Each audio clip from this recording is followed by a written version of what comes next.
Maoist party top commander Devji alias Tippari Tirupati లొంగిపోయినట్లుగా వెల్లడించారు DGP Shivadhar Reddy. సాధారణ సభ్యుడిగా ఉద్యమంలో చేరి పార్టీ దళపతిగా ఎదిగిన దేవ్జీ ఇప్పుడు జనజీవన స్రవంతిలోకి వచ్చారని వివరించారు.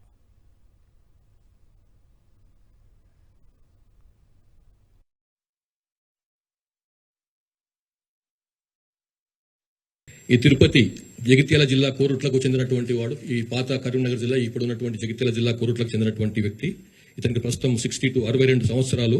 ఇతను కోరుట్లలో ప్రాథమిక విద్య పూర్తి చేసుకొని తర్వాత మెట్రికులేషన్ పూర్తి చేసుకొని తర్వాత కోరుట్ల ప్రభుత్వ జూనియర్ కాలేజీలో చేరినప్పుడు తర్వాత కరీంనగర్లో ఇంటర్మీడియట్ చేస్తున్నప్పుడు ఆర్ఎస్యూతో సంబంధాలు ఏర్పడి ఆ విధంగా విప్లవ రాజకీయాల పట్ల ఆకర్షితుడైనాడు. కోరుట్ల ఆర్ఎస్యు టౌన్ అధ్యక్షునిగా తర్వాత కరీంనగర్ ఆర్ఎస్యు టౌన్ అధ్యక్షునిగా బాధ్యతలు నిర్వహించినాడు.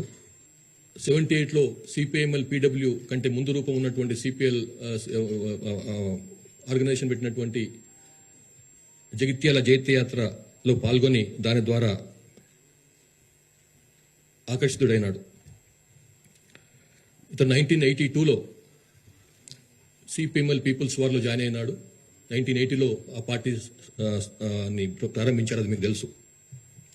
తర్వాత 1984లో ముప్పాళ్ళ లక్ష్మణరావు ఇలియాస్ గణపతి ఇచ్చినటువంటి సూచన మేరకు మల్ల రాజిరెడ్డి ఇలియాస్ సంగ్రామ్ తిప్పిరి తిరుపతి ఇద్దరు దండకారణ్యానికి వెళ్ళినారు. అక్కడి నుంచి పూర్తిగా దండకారణ్యంలో మహారాష్ట్రలో తన అజ్ఞాత జీవితాన్ని గడిపినాడు. గడ్చిరోలి జిల్లా కార్యదర్శిగా తర్వాత బండారా డివిజన్ కమిటీ మహారాష్ట్ర స్టేట్లో దాని కార్యదర్శిగా అట్లా అతను పనిచేసి 2001లో 9th కాంగ్రెస్కు హాజరై అక్కడ సెంట్రల్ కమిటీ మెంబర్గా పదోన్నతి పొంది తర్వాత సెంట్రల్ మిలిటరీ కమిషన్ అత్యున్నతమైనటువంటి మిలిటరీ బాడీ అది సిపిఐ మావోయిస్టులకు దానికి సభ్యుడిగా నియమితుడైనాడు. 2017లో సెంట్రల్ మిలిటరీ కమిషన్ పూర్తి ఇన్ఛార్జిగా బాధ్యతలు నిర్వహించి ఇప్పటికీ అదే బాధ్యతలో ఉన్నాడు. మల్లోజిల వేణుగోపాల్ ఇలియాస్ సోను పార్టీ నుంచి బయటకు వచ్చిన తర్వాత సిపిఐ మావోయిస్టు పార్టీ యొక్క అధికార ప్రతినిధిగా కూడా వ్యవహరిస్తున్నాడు. ప్రస్తుతం పోలిట్ బ్యూరో మెంబర్గా సెంట్రల్ మిలిటరీ కమిషన్ ఇన్ఛార్జిగా ఉంటూ అజ్ఞాతం నుంచి బయటకు వచ్చినాడు.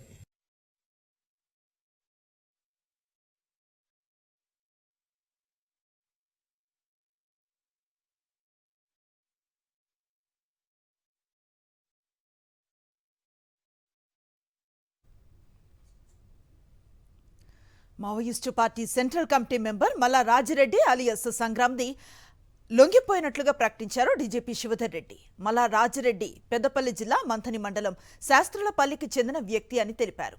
1975లో మంథని జూనియర్ కళాశాలలో ఇంటర్ చదువుతూ పీపుల్స్ పార్టీలో చేరారని వివరించారు. తర్వాత మల్లా రాజిరెడ్డి వీరిది శాస్త్రులపల్లి గ్రామం, మంథని మండలం, పెద్దపల్లి జిల్లా, పాత కరీంనగర్ జిల్లా. ఇతను సెంట్రల్ కమిటీ సభ్యుడిగా పనిచేస్తూ ఉన్నాడు. ఇతను నార్మల్ వ్యవసాయ కుటుంబానికి చెందినవాడు. 1975లో రత్నమ్మ తన భార్యను పెళ్లి చేసుకున్న తర్వాత ఆమెతో పాటుగానే ఆమె కూడా అయినంబడే పార్టీలోకి వెళ్ళిపోయింది. తర్వాత ఆమె ఛత్తీస్గఢ్లో జరిగినటువంటి ఎన్కౌంటర్లో 1998లో మరణించింది.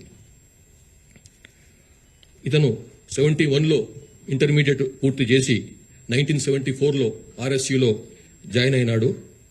మల్లోజిల కోటేశ్వరరావు ఇలియాస్ కిషన్జీ అతను వెస్ట్ బెంగాల్లో ఎన్కౌంటర్లో మరణించినాడు. అతనితో కలిసి ఈ మార్క్సిస్ట్ లెనినిస్ట్ మావోయిస్ట్ సిద్ధాంతాల పట్ల ఆకర్షితుడై అయినాడు.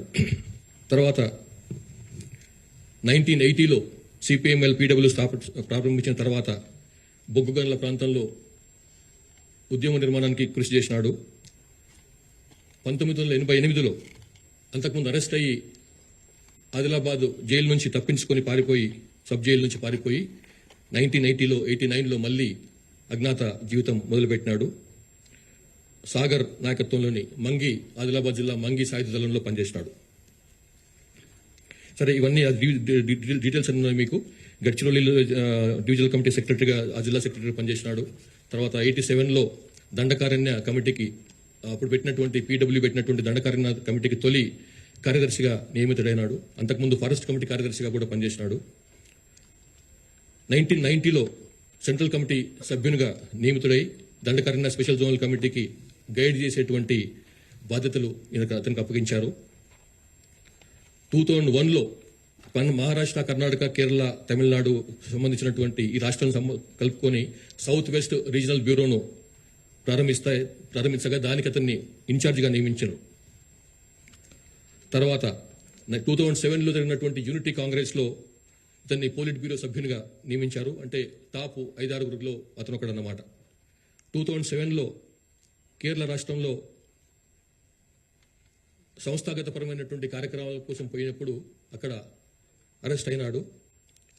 మళ్ళీ 2009లో జైలు నుంచి విడుదలైన తర్వాత మళ్ళీ అజ్ఞాతవాసం ప్రారంభించాడు.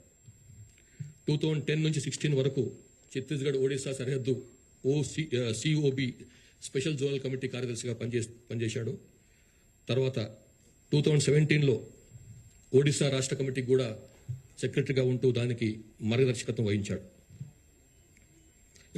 2022లో దండకారణ్యకు బదిలీ అయ్యి అప్పటి నుంచి ఇప్పటి వరకు దండకారణ్య స్పెషల్ జోనల్ కమిటీకి ఇన్ఛార్జిగా, సీసీ మెంబర్స్ తరఫు నుంచి ఇన్ఛార్జిగా కొనసాగుతున్నాడు.